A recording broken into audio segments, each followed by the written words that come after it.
Me da muchísimo gusto recibir hoy en el estudio de Despierta a Valeria Moy, directora de México. ¿Cómo vamos? ¿Cómo estás, Valeria? Hola, Carlos, buenos días. Hola, y al doctor Jonathan Heath, quien es subgobernador del Banco de México, fue nominado por el presidente López Obrador y aprobado, avalado por el Congreso. Muchas gracias por estar aquí. Un placer, buenos días. Muy buenos días. Frente a todas las señales que hay, lo mismo confianza del consumidor que salida de capitales, baja en el consumo, lo que dicen las calificadoras con respecto de Pemex, con respecto del país. ¿Están preocupados o están tranquilos? Bueno, tranquilos, ¿no? Estaría muy difícil estar tranquilos. Definitivamente estamos frente a una desaceleración económica. Los datos de diciembre ya lo comprobaron. Enero casi es un hecho que el IGAI yo creo que va a salir negativo. Entonces el primer trimestre vamos a crecer yo creo que muy cerca de cero. Sí, definitivamente pues es preocupante, pero es coyuntural, no necesariamente estructural. Una diferencia muy importante, lo cual significa que todavía hay lugar para que la economía, ya sea la segunda mitad del año, en lo que el gobierno ya se pone las pilas un poco más, empieza a gastar, ejercer el gasto como debe de ser, etcétera, la economía podría empezar a levantarse. Entonces hay que distinguir muy bien en lo que son indicadores de corto plazo, una coyuntura muy difícil, muy típico de principios del sexenio, y lo que ya sería ya más las cosas estructurales que todavía estamos a tiempo de arreglarlos. Valeria, ¿preocupada? A ver, me encanta lo que plantea Jonathan de la diferencia entre lo coyuntural y lo estructural. Coincido en que hay un tema ahorita coyuntural, ¿no? Está todo el tema de las gasolinas, los bloqueos a las vías férreas y demás. Lo que a mí me preocuparía enormemente, y es donde estoy preocupada, es que esto se vuelva estructural.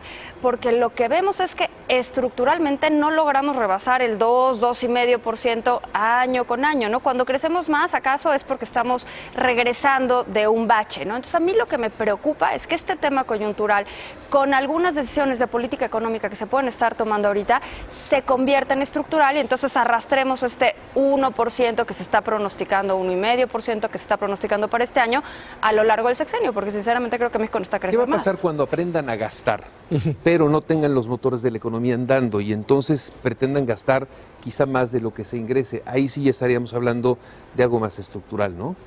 Yo creo que el gobierno ha sido bastante claro en eso, que tienen las intenciones de no gastar lo que no tienen.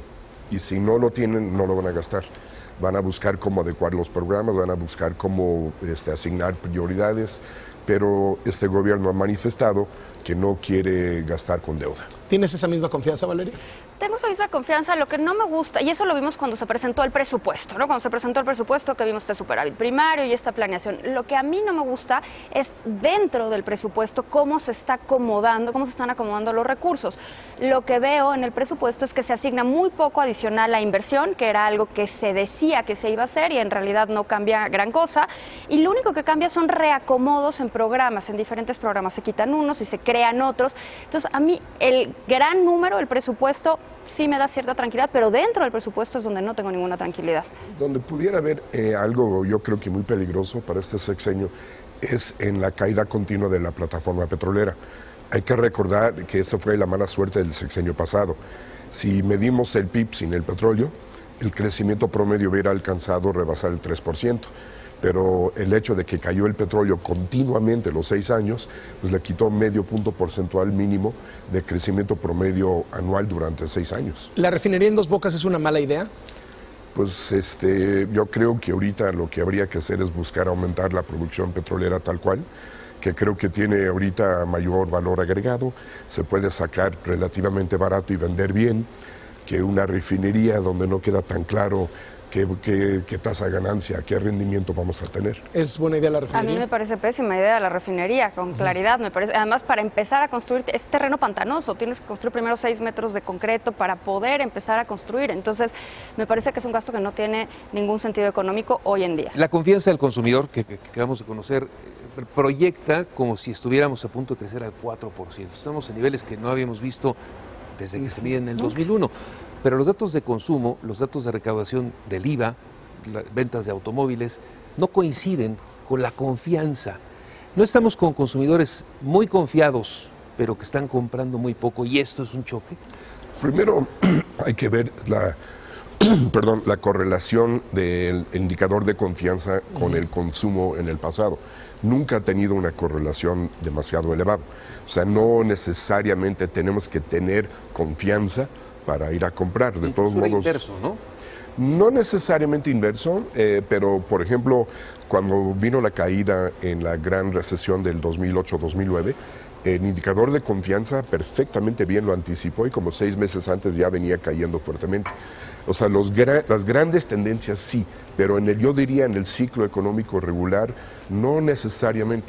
Yo diría que el índice de confianza en los niveles que está ahorita indica más bien una esperanza de que el futuro se va a mejorar, indica que los consumidores están contentos con los cambios que están haciendo, pero pues quizás el consumo tal cual pues todavía no está ahí porque pues no tienen los ingresos como para respaldar grandes compras que antes pues no hacían, ¿no? ¿Cómo explicar este aparente contraste entre un índice de confianza del consumidor que mide la expectativa de todo mundo, que está en niveles récord, y fundamentalmente por lo político, de acuerdo a la explicación que dan? Si la gente está esperanzada en el gobierno del presidente López Obrador, ahí está la popularidad del presidente que ronda 70, 80%, pero por otro lado tienes calificadoras que dicen te pongo en perspectiva negativa, inversionistas que frenan, dinero de Estados Unidos que ya no entra a México, dinero de México que sí se va a Estados Unidos, fugas de capitales en los últimos 3 meses por más de $6,000 millones. ¿Cómo y el entender ese índice choque de los analistas, que ese no está tan optimista, ¿no? Pero hay otro índice que es el de bienestar autorreportado de la semana pasada, que está genial. en niveles también históricos máximos. Ahí está. Es decir, ¿cómo conciliar estas dos cosas? ¿Qué va a pasar cuando choquen? O sea, ¿cómo se va a saber quién va a ganar? ¿La buena expectativa o los que tienen miedo de lo que está haciendo el presidente? Lo primero que hay que entender es esa gran masa de gente de la población que salió y votó por un cambio y están felices de la vida con el cambio. Yo creo que eso es lo que está reportando estos índices de confianza y de bienestar autorreportado. Están viendo que está peleándose con los huachicoleros, está viendo que está enfrentándose a todo este tipo de cosas, y era lo que la gente quería, y por eso están contentos. Por el otro lado, yo creo que los índices, por ejemplo, de riesgo país, que han estado subiendo, las calificaciones que están amenazando que van a bajar, no es algo que los mercados han estado, ya lo sabían, ya lo habían medio descontado. No está moviéndose el peso, el tipo de cambio, no se está cayendo la bolsa radicalmente. Entonces, hasta ahorita todo el mundo está diciendo, pues sí, era lo que esperábamos, estamos todos atentos, estamos todos esperando. Y en eso estamos. Me encanta, dentro del índice de confianza del consumidor, el componente que más se está moviendo es el referente a la economía, que normalmente eso no sucede, ¿no, Jonathan? Normalmente lo que se mueve es el componente que tiene que ver con la vida personal de uno, y normalmente el de la economía siempre está un poquito atrás. Lo que está cambiando ahorita es el componente relacionado con la economía, manifestando que la gente tiene una enorme esperanza de lo que viene dentro de un año. Entonces yo creo que el nombre quizás que mejor queda con este indicador es como lo dicen en Estados Unidos, que es el indicador de sentimiento del consumidor, ¿no? La reacción, perdón. No, perdón, más hay otro, yo creo que indicador también que es muy importante dentro de esto. No solamente la gente tiene más confianza, sino que también el índice de confianza empresarial no se ha desplomado, no se ha caído, se está sosteniendo, incluso hasta podrías decir que ha aumentado un poco. Entonces tampoco es que los empresarios en su gran conjunto, reflejado en el indicador de confianza empresarial, se está detenido, se ha caído. O sea, están, yo diría más bien en espera. Pagando por ver, como se dice. Pagando por ver. La más reciente reacción del presidente ante las calificadoras, ante Standard & Poor's y esta puesta en perspectiva negativa de un conjunto de agentes, fue que están calificando el pasado, que es una reacción a lo que ya ocurrió. ¿Es así? ¿Realmente las firmas calificadoras están viendo hacia atrás, no hacia adelante? No estaría necesariamente de acuerdo con eso. Yo creo que están más bien midiendo la capacidad para crecer en el corto o mediano plazo, porque en la medida en que el país puede crecer, puede pagar. Y si de repente el país cae en una recesión o no crece tanto, su capacidad de pagar se empieza a mermar. Entonces se está midiendo, yo creo que esa posibilidad de no crecer tanto como se había pensado que se iba a crecer. Sí, en todos los reportes de las calificadoras recientes lo que están diciendo es, están aunando esa baja en la perspectiva a poco crecimiento. Y si se ve poco dinamismo en la economía, las políticas económicas que están implementando no nos convencen de que esto va a redinamizar la economía y por lo tanto la recaudación puede bajar y por lo tanto la capacidad de pago puede disminuir. Yo no creo que las calificadoras estén calificando el pasado, creo que están calificando lo que ellas consideran que ven venir, ¿no? ¿Vamos rumbo a una pérdida del grado de inversión? Es decir, a una baja de calificación ya definitiva. Es difícil decir. Hay que recordar que en el 2016 las 3 calificadoras nos pusieron en perspectiva negativa. Moody's, si me acuerdo bien, creo que fue el primero y fue el que más tiempo duró. Duró creo que año y medio o 2 años y después lo dejó inestable. Y las otras 2 calificadores hicieron lo mismo. Pusieron perspectiva negativa, que significa te voy a estudiar, te voy a estar observando y voy a ver cómo vas moviendo tus finanzas. Es una tarjeta amarilla en fútbol. Una tarjeta amarilla. Y si el jugador se porta bien, pues no pasa nada.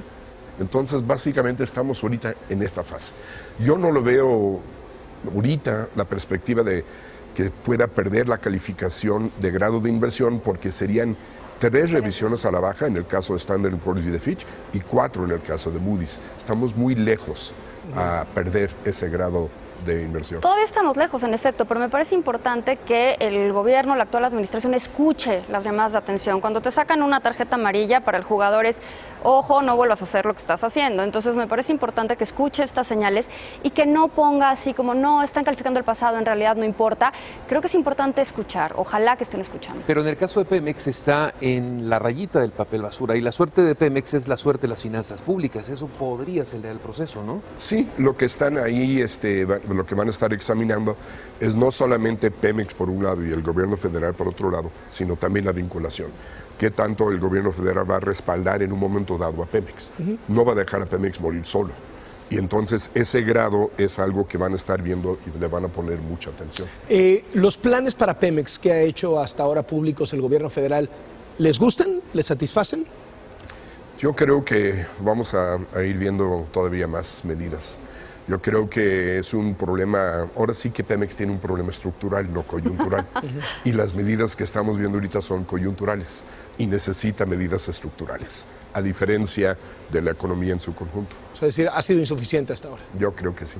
Es insuficiente, pero no únicamente insuficiente en términos de cantidad de recursos asignados, es insuficiente en la profundidad de lo que se está atacando, ¿no? Lo que quieren escuchar los inversionistas y, bueno, las calificadoras y el mercado y México al final del día es que lo que va a cambiar es la capacidad de producción de Pemex, que los proyectos de inversión sean los proyectos adecuados, que sean rentables, que pueda mejorar la plataforma petrolera y eso es lo que no se ve.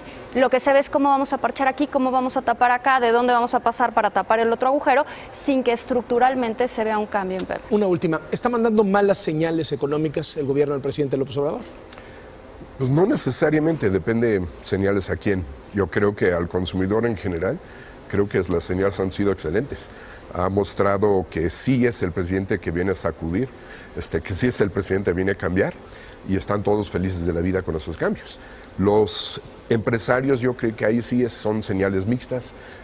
Algunas cosas sí están así como que aterrorizados, otras cosas están esperando. Yo creo que todavía hay tiempo para sentar y para poner las bases para crecer, pero sí estamos, como dice Valeria, ¿no? Ya la tarjeta amarilla pues es una señal de que el gobierno ya tiene que hacer algo para justamente hacer que este país empiece a crecer. Lo que creo que es muy importante señalar es que no vamos a ver en el corto plazo. En el corto plazo yo creo que el primer trimestre pues vamos a tener malos números. Yo creo que ya estamos en marzo, ya casi estamos cerrando. Pero estamos a tiempo todavía para la segunda mitad del año, para el 2020. A mí me preocupa más las revisiones a la baja del crecimiento económico del 2020 que el 2019. Valeria. A mí me preocupan las señales económicas de largo plazo, o sea, el tema estructural, esta cancelación de proyectos importantes de infraestructura, los proyectos que se están poniendo que no tienen ningún plan económico ni ninguna viabilidad económica, pero que se plantean como que seguro se van a hacer, como el Tren Maya y la refinería, me parece que México necesita cambiar estructuralmente para mejorar el PIB potencial. Entiendo las medidas de corto plazo, pero si no mejora el PIB potencial, nos vamos a quedar atorados en el 2% otro buen rato. Muchísimas gracias por venir al estudio. Un placer tenerles. Muchísimas gracias, doctor Jonathan Heath, subgobernador del Banco de México, y Valeria Moy, quien encabeza México. ¿Cómo vamos? Oiga, un grupo